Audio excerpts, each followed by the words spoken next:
Usa ka Langyaw nga matud pa, miyembro sa usa ka illegal lending gang naharang sa Bureau of Immigration sa Davao International Airport.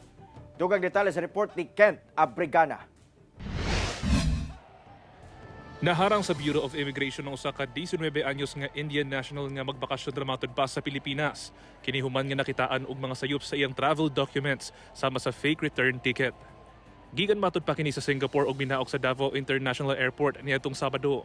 Ang kanya pong statement is that mamamasyal lang man po dito, but the presentation of a fake return ticket means na maaaring meron siyang ibang intensyon dito po sa ating bansa. Ginatanaw usab sa ahensya ang posibilidad nga miyembro kini sa usa ka illegal lending gang nga nag-ooperate sa rehiyon.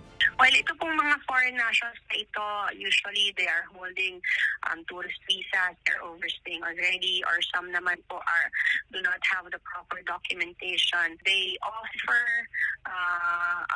pautang doon po sa mga ilang kababayan natin and kumbaga inaabuso ang vulnerability at pangangailangan ng kababayan natin.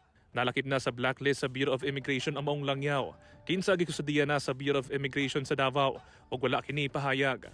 Nakatakda na sab kini nga pabalikon ngadto sa iyang nasod. Kauban si Mel Colmenares sa kamera.